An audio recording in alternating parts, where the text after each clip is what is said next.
Hi and welcome to the Squiggly Careers podcast. My name's Sarah Ellis and this week you're going to hear the next in our Ask the Expert series. I'll be talking to two guests, Kim Scott and Trier Bryant, about feedback. Kim has pioneered the idea of a feedback approach called Radical Candor, which I'm sure lots of you have heard of, maybe even tried out. And this is the idea of how we can challenge directly and care personally at the same time. Almost the nirvana of feedback, I think, which we all recognise is probably easier said than done. And Trier and Kim work together as Trier is the CEO of their company Just Work, which is also the name of Kim's new book. What I particularly enjoyed about our conversation together is that they don't shy away from tough topics. Things like what's the impact of power dynamics on effective feedback, and how our biases, conscious or unconscious, can affect how we deliver feedback, receive feedback, and just our understanding of the work that we do and the world of work that we're part of. I found the conversation with Kim and Trier really insightful and practically useful.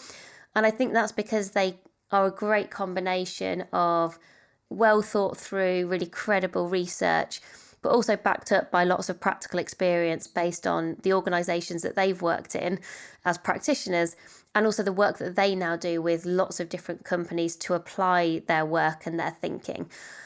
And they don't overpromise, they don't say there's a silver bullet that means you'll get this right all of the time, but they do offer ideas, tools and techniques that I think are helpful for all of us.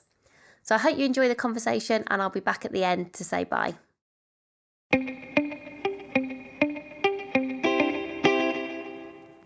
So Kim and Trier, thank you so much for joining us today on the Squiggly Careers podcast. I'm really looking forward to our conversation. Thanks so much for having us. Yeah, excited to be here. Thank you. And so Kim, let's get started and dive straight into Radical Candor. What is Radical Candor? So Radical candor is what happens when you care personally at the same time that you challenge directly. And I think one of the easiest ways to understand what it is to understand what it's not. So sometimes we challenge directly, but we fail to show that we care personally. And that I call obnoxious aggression. And other times we fail on both dimensions, usually when we realize we've acted like a jerk. Instead of going the right way on the care personally dimension of radical candor, we go the wrong way on challenge directly. And then we wind up in the worst place of all, in what I call manipulative insincerity. And that's where passive aggressive behavior, political behavior, backstabbing behavior, all of the things that make a workplace intolerable occur. And it is fun to tell stories about obnoxious aggression and manipulative insincerity. And so when we talk about what goes wrong at work, we're usually talking about those two behaviors. But the fact of the matter is the vast majority of us make the vast majority of our mistakes when we do remember to show that we care personally. It turns out, despite everything that we see in the media, most people are pretty good people. And so we do remember to show that we care personally. And we're so concerned about not hurting someone's feelings or not offending them that we fail to challenge directly. And that's what I call ruinous empathy. I watched a video where you were talking about this idea of, everybody loves a 2x2 matrix, don't they? And yeah. it helps us to have a framework and a mental model to understand something. But you were really clear, and it's something I think that's really important. This is not about labeling people or kind of putting people in boxes. So I just wondered if you just wanted to just talk a little bit more about that. Absolutely. So one of the dangers of even the term radical candor is that, first of all, a lot of people use it as an excuse to act like a jerk. The second big issue with a simple 2x2, which is really helpful, I think, but it's dangerous, like most helpful things, because people will use it. They'll use this 2x2 to start writing names in boxes, especially in an earlier version of the 2x2. Instead of calling it obnoxious aggression, I labeled that quadrant the asshole quadrant. And that was funny. For a lot of people, it really encouraged them to start writing names in boxes. And I beg of you, if you take a moment to use this radical candor framework, don't use these terms like labels to hang around people's necks. This is not another Myers-Briggs personality test. This is use the radical candor framework like a compass to guide conversations to a better place. And Trier, you have worked in a really wide range of fascinating organisations. So You've worked in the Air Force, you've worked in Goldman Sachs, you've worked in Silicon Valley, all sorts of kind of fascinating places. What's been your experiences in terms of how this has worked and actually, interestingly, not worked, just in your day-to-day jobs that you've had? Yeah, so I was familiar with Radical Candor and Chem before we had the opportunity to meet. And the first time I was introduced to Radical Candor and got the book, I was like, yes, this is how we teach feedback and engaging with your teams in the military. What Kim is really good at, her superpower, are taking these abstract concepts and ideas and giving you frameworks that are practical and easily digestible. And so to add that to your toolkit is really powerful for leaders and individuals. So I think that there's instances where I have seen where maybe people need to do more work with the framework, is particularly really making sure that we're also considering how individuals on our team identify what are their intersections and how your own intersections and identities may be the same or different. So if you are a woman and you're leading another woman, what does caring personally mean? And it might be easier for a woman with a woman direct report to do that versus when she's leading a male or someone that doesn't identify in the same way as they do. And so I think that just taking that a step further about how do we learn how to care personally, taking into consideration our intersections and what that means really goes a long way. When we think about this idea of radical candor, how much is it impacted by the level that you are at in an organization? Can this be a universally applicable way of approaching feedback that everybody can use? Or actually, does this feel like, oh, okay, well, as a leader, maybe that's easier to do because I'm sort of naturally in a bit more of a position of power? Kim, perhaps let's start with your experiences, and then Trier, maybe you can build on it from the roles that you've done and how you've even tried it for yourself. Power is a big problem. And it's something I didn't talk enough about, I think, in Radical Candor, but hopefully I corrected that in the next book, Just Work. So the issue is, for Radical Candor to work, it's got to be something that happens up, down, and sideways. Okay. So there's a real order of operations to Radical Candor. And it begins with soliciting feedback. And especially if you have some authority in your organization, if you have some power, you've got to start with soliciting feedback. Don't dish it out before you prove you can take it. And also, you want to lead by example. You want to show people that this feedback is a gift, and it's a gift to you because it's going to help you do your job better, but then it's a gift to them because you'll stop frustrating them as much. I think the other thing that is really important, I get emails from people all the time. It's important to realize that there is fear on every side of the equation. Like, it's kind of obvious that it's hard to speak truth to power, and that people are often reluctant to be radically candid with their boss.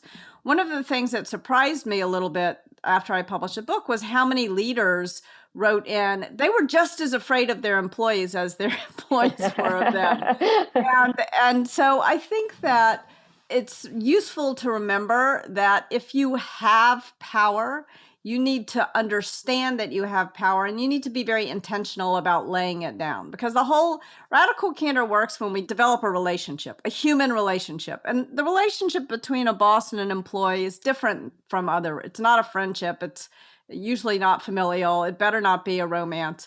But you need to be on kind of a level playing field at a human level. There's very few things that are worse for a human relationship than a power imbalance. And so if you have power, you've got to figure out how to lay it down. And if you feel that you don't have power, you got to figure out how to pick it up, how to pick some of it up. And that's tricky. But the people I have seen who are most successful in their careers are the people who are not afraid of people who are more powerful than they are, who figure out how to get on a level playing field. But the real responsibility, of course, is on the part of the people who have power to lay it down and to figure out how to hold themselves accountable. And one of the things that I'm really interested in is, how do we move feedback away from this being this thing that sort of happens, once a year, or as part of a very formal process, which I just feel can never be the right way to help us to all improve as we go and kind of learn as we go. Trier, you've worked in quite a range of organizations and range of roles. So some, I'm imagining places like the Air Force have a pretty clear hierarchy and power because they have to be able to work and to succeed. And yeah, even somewhere like Goldman Sachs, I'm making some assumptions, but I'm guessing there's some pretty clear hierarchies there. What has been your experience have you worked with leaders where you've seen them do this really well, and what can we learn from them?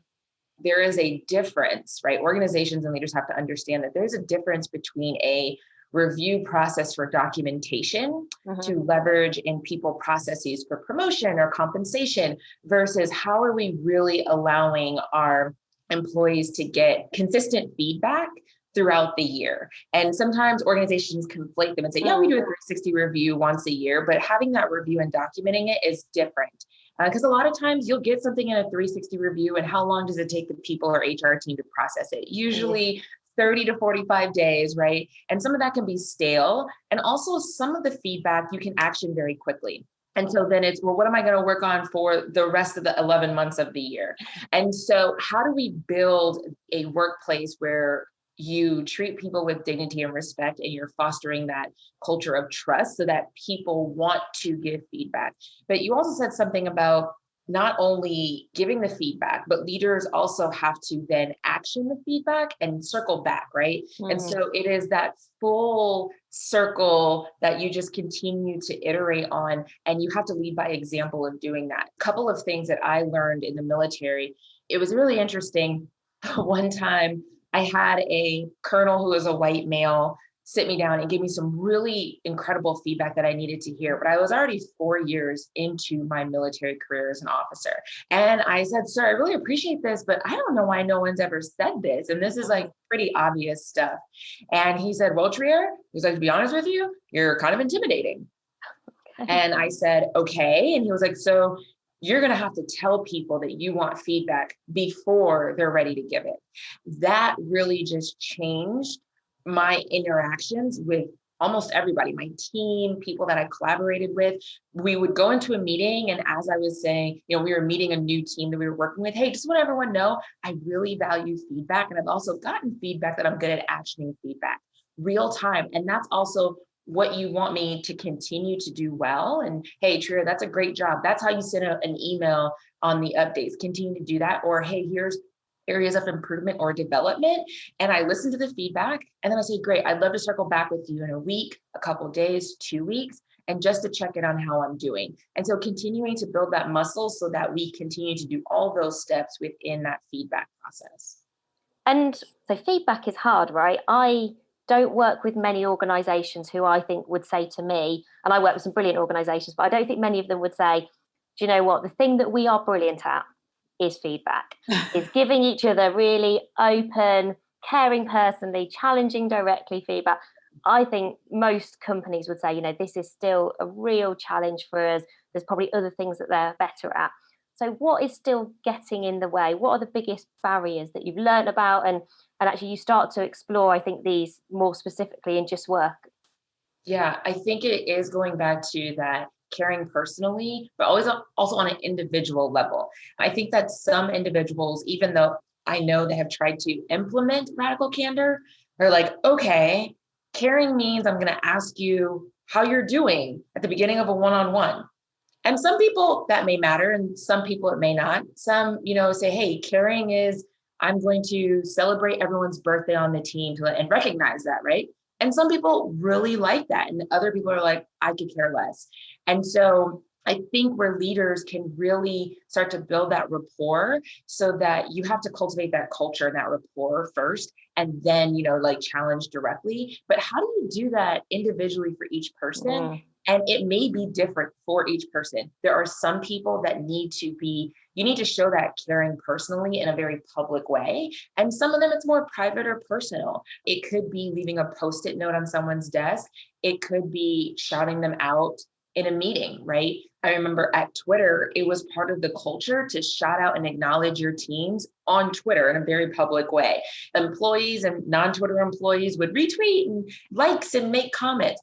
But I had an individual on my team that was very much an introvert. They didn't like the tweets. And so if I would have done that, it would have shown that I'm not caring personally, because I wasn't taking that feedback that she gave me into consideration. Kim, one of the things that really struck me actually from building on Radical Candor into the research and the work that you've done for Just Work is that some groups definitely have a harder time with radical candor because of who they are. Perhaps some of the judgments that people make about them, some of the stereotypes, some of the discrimination that does happen. And actually, I really kind of appreciate you don't shy away from that in terms of working out what this might mean. So perhaps you could just talk a bit more about that in terms of how, people may be caring personally and challenging directly, but that might be interpreted in a different way. And you talk about the difference between intent and kind of impact, which I found personally very useful. Yeah. Yeah. Usually people's intentions are really good, but if you're stepping on someone's toe, you probably don't mean to step on their toe, but if they tell you that you're stepping on their toe, you don't stand there continuing to step on the toe and say, but I didn't mean to, like you get off the damn toe. So how can we do that? That sounds very simple. Of course, it's very much more complicated. I think probably the book Just Work was born shortly after probably it was being born my whole life, but it crystallized shortly after I gave a Radical Candor presentation at a tech company in San Francisco. And the CEO of that company was one of too few Black women CEOs in tech. And she pulled me aside after the workshop and she said, I really like Radical Candor and I think it's going to help me build the kind of culture that I want. But I got to tell you, Kim, it is much harder for me to put it into practice than it is for you. And it's probably harder for you than it is for your husband, who's a white engineer in Silicon Valley. And I knew this was true. She said, as soon as I offer someone even the most compassionate, gentle criticism, I get slimed with the angry Black woman stereotype. And so I have to be extra careful. And I realized kind of in a flash a bunch of different things when she told me this. First of all, that I had known her for the better part of a decade, and I had never seen her seem even a tiny bit irritated. And believe me, she had what to be pissed off about in that period of time. And the fact that I had never even noticed this made me realize that she had really paid a real toll. And that I had not been the kind of upstander that I think of myself as, that I wanted to be, that I intended to be. I failed in my intentions. The second thing it made me realize, so in that sense, I was sort of a perpetrator of these racial and gender stereotypes. She's at the intersection of race and gender. And second of all, it made me realize that she was also right about me and my husband. It's not his fault, but that I was also a victim of gender injustice throughout my career. And I never wanted to think of myself as a victim, even less did I want to think of myself as a perpetrator, right? But it's hard for the author of Radical Candor to admit this, but I had been in denial about the things, not only that were happening to her, but the things that were happening to me, myself. And then it made me think, most alarmingly, it made me realize that as a leader, I had failed to create the kind of work environments that I intended to create very often, that I had often, for example, and this is a scary thing to admit, but I think we can't do right if we can't admit what we've done wrong. Like several times in the course of my career, I hired teams that were 100% white men. And what is up with that? It really caused me to reevaluate my whole career. And that's kind of where Just Work was born. So I was wondering actually and I think with something like Radical Candor, it'd be really helpful, and with what you've then continued with Just Work, is just maybe a story from both of you, or a couple of short stories you can pick of just examples of where you have seen this work really well and what that looked like. So almost how did that show up, just so that people can be inspired by, I think, the art of the possible. Sure. So I'll tell you a Radical Candor story, and then I'd love to jump into some Just Work stories as well, because I think that it really gets into some of the nuances once we talk about Just Work. So shortly after I joined Google, I had to give a presentation to the founders and the CEO about how the AdSense business was doing. And I walked into the room, and there was Trier Bryant, one of the co-founders, on an elliptical trainer wearing toe shoes and a bright blue spandex unitard, not what I was expecting to see in the executive suite. And there in the other corner of the room was Eric Schmidt, who was CEO at the time, doing his email. And he was so deeply focused on his email. It was like his brain had been plugged into the machine. So I felt a little bit nervous. How was I supposed to get these people's attention? And luckily for me, the AdSense business was on fire. And when I said how many new customers we had added, Eric almost fell off his chair. What did you say? This is incredible. And do you need more engineering resources? Do you need more marketing dollars? So I'm feeling like the meeting's going all right. In fact, I now believe that I am a genius. And I walked out the door, I walked past my boss, and I'm expecting a high five, a pat on the back. And instead, my boss says to me, why don't you walk back to my office with me? And I thought, oh, wow, I've screwed something up, and I'm sure I'm about to hear about it. And she began the conversation not by telling me what I had done wrong, but by telling me about the things that had gone well in the meeting. Not in the feedback sandwich. I think there's a less polite term for that sense of the word, but really seeming to mean what she said. But of course, all I wanted to hear about was what I had done to screw up. And eventually she said to me, you said a lot in there. Were you aware of it? And with this, I breathed a huge sigh of relief, because if that was all I had done wrong, who really cared? And I kind of made this brush off gesture with my hand. And I said, yeah, I know. It's a verbal tic. It's no big deal, really. And then she said, I know this great speech coach. I bet Google would pay for it. And once again, I made this big brush off gesture with my hand. And I said, I am busy. I don't have time for a speech coach. Didn't you hear about all those new customers? And then she stopped and she looked me right in the eye and she said, I can see when you do that thing, I'm going to have to be a lot more direct with you. When you say every third word, it makes you sound stupid. Now she's got my full attention. Some people might say it was mean of her to say that I sounded stupid, but in fact, it was the kindest thing she could have done for me at that moment in my career. And by the way, crucially, she would not have said to other people on her team who were better listeners than I was that they sounded stupid. She wouldn't have used those words with other people. But if she hadn't used exactly those words with me, then I never would have gone to see the speech coach. And I never would have realized that she was not exaggerating. I literally said every third word. This was news to me because I had been giving presentations my whole career. I had raised millions of dollars for 2 different startups, giving presentations. I thought I was pretty good at it. And it really got me to thinking, why had no one told me? It was almost like I had been walking through my whole career with a giant hunk of spinach between my teeth, and nobody had told me it was there. So that was really kind of what got me thinking, what are the elements of Radical Candor? Why was it so seemingly easy for my boss to tell me? And why had no one else told me? And so it's one thing if we're talking about saying or spinach in your teeth, but what if the feedback I need to give somebody is that they've said something to me that's sexist? What if I need to be an upstander and say, hey, what you just said to Trier there was racist? That's harder feedback to give, frankly. So when we get into these more difficult issues, I think the thing about Radical Candor that I think people like, you can tell me, is that we all have this dread around feedback conversations. And I think it gave people a sense that these conversations don't need to be something we dread. They can be something we embrace, that we can learn from, that will not only grow in our careers and build more successful businesses, but we'll build better relationships. We'll have more fun at work. And I think the same thing is true of creating a just workplace. Like, why should we dread doing that? We should be excited to do that. Trier, actually, just listening there to Kim, I was thinking the kind of level of trust in relationships and in an organization must have a big impact on your ability to kind of create an environment of radical candor. Because I was thinking there are a few times where I'm embarrassed to say that I think I should have been an upstand and I didn't do anything. And, you know, when you think back into your career, you do think there are definitely examples of where things, not the kind of more type examples, but where you have observed things that might not be directly to do with you, where you should have done something. I look back and think, I should have done something, and I would have been too fearful and too scared and probably not known how to do it. And that point again about speaking truth to power.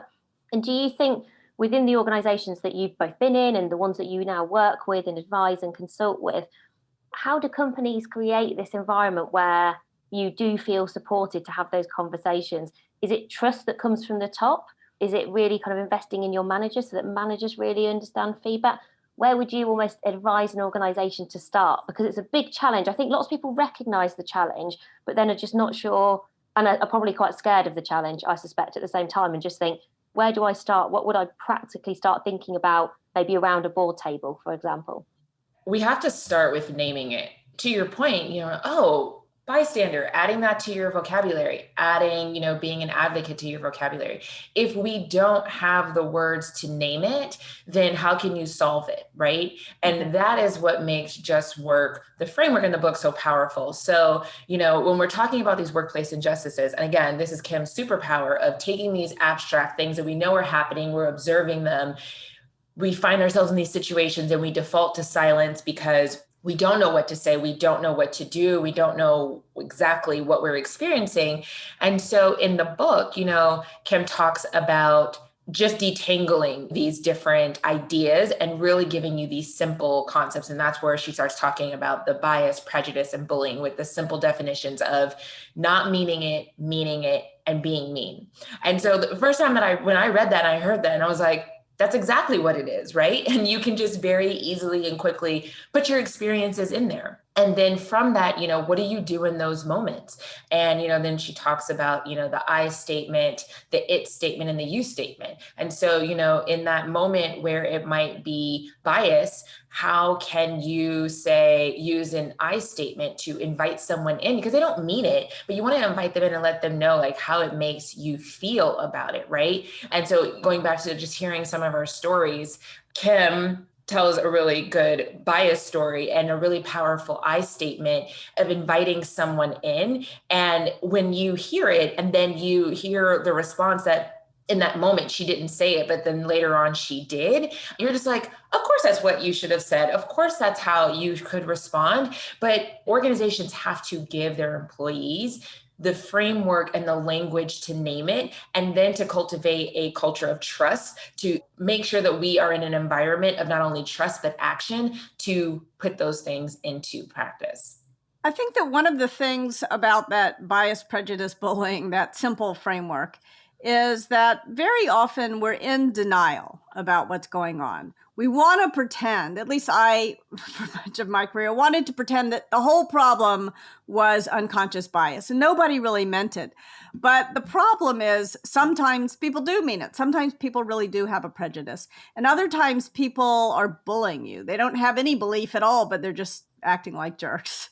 We lump one term as microaggression, but there can be 3 very different kinds of microaggressions, and the right response for each one is quite different. So, like most underrepresented people, I experienced bias on the very first day of my career. So I'm an intern at a bank in Memphis in 1989, and I was standing by the elevator, and an executive at the bank walked up to me and asked me what my role was. And I explained I was an intern, and he cocked his head and he kind of said, "Oh, I didn't know they let us hire pretty interns."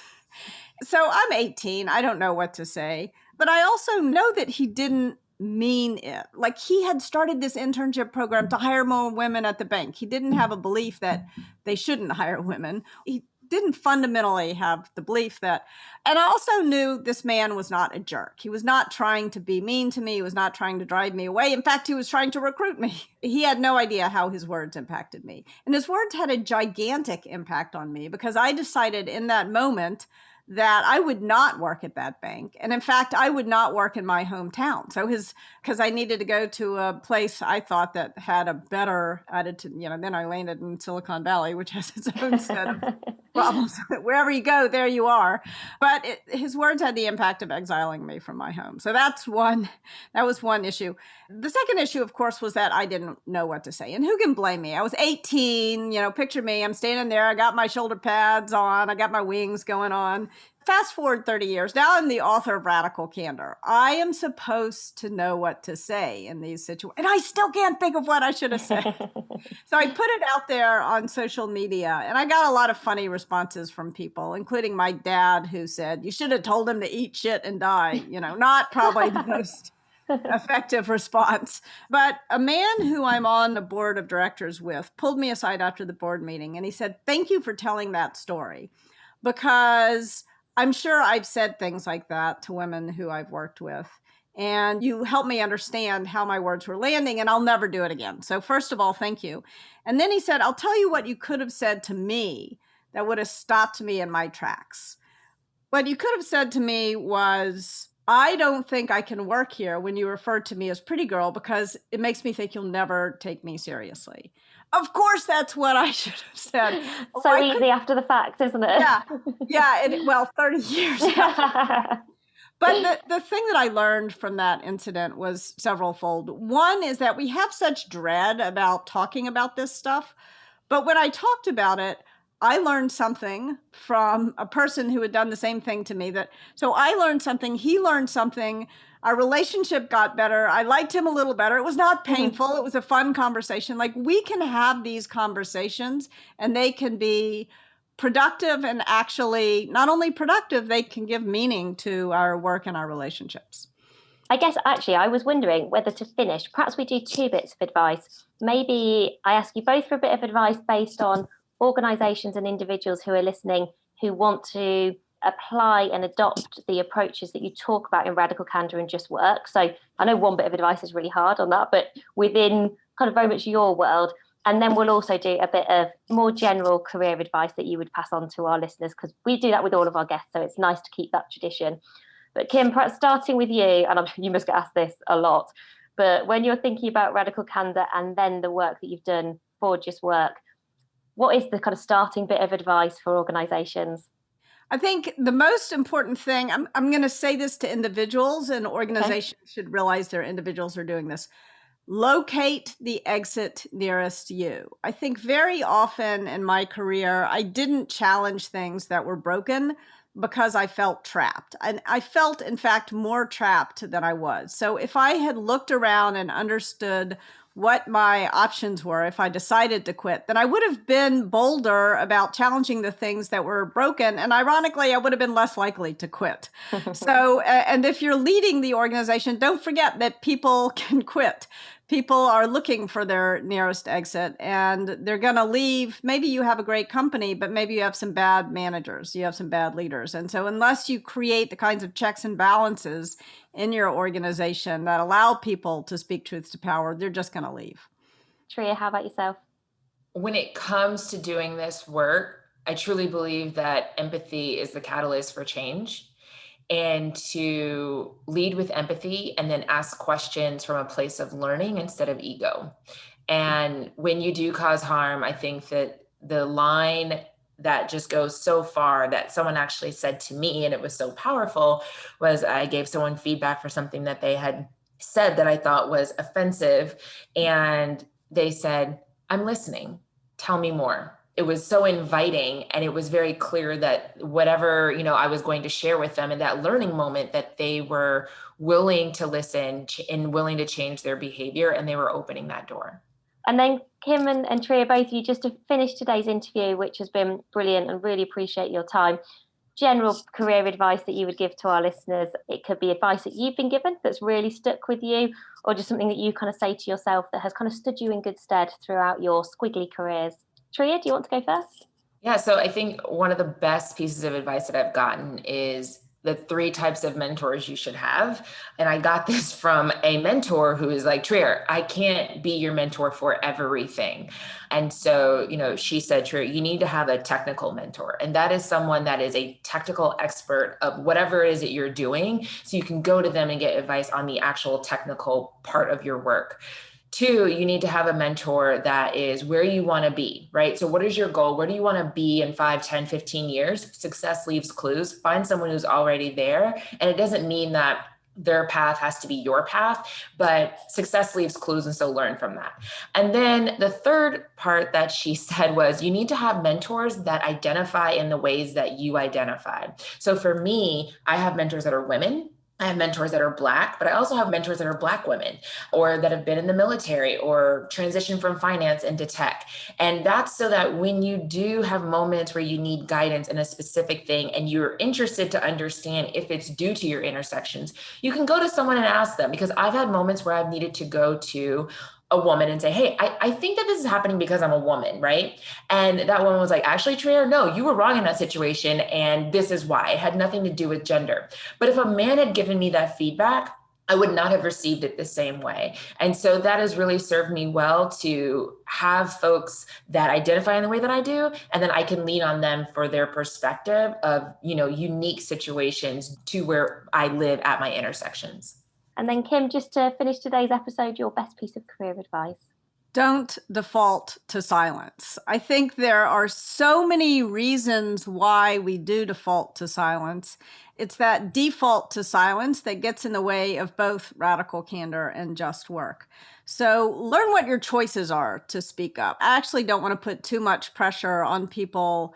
You get to, especially if you're the victim of injustice, you get to choose your response. And sometimes you may choose silence, but make that a proactive choice and make sure you're doing the work to understand what are the pros and cons on both sides. I think very often the risks of speaking up loom so much larger in our minds than the risks of remaining silent, which are equally real. So make a conscious choice and don't default to silence. In tech, we talk a lot about the power of the default.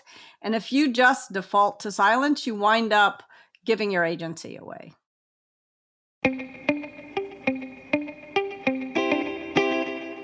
Thank you for listening to today's episode. I hope you found that helpful and you got some ideas that you can try out for yourself. If you have any examples or ideas of how you're using feedback in your organisation that's working really well, I'd love to hear from you. You can contact us at helenandsarah@squigglycareers.com or on Instagram where we're at AmazingIf. I think feedback is one of those areas where we all need to improve. I know very few organisations that would say, oh, we get this right all of the time. So I'd love to be able to shine a light on examples and specific ideas that any of you have got that have just worked really well, that you can see working really well. And we'll work out the best way to share those if we get lots of those through. But that's it for this week. Thank you so much for listening, and we'll be back with you again soon. Bye for now.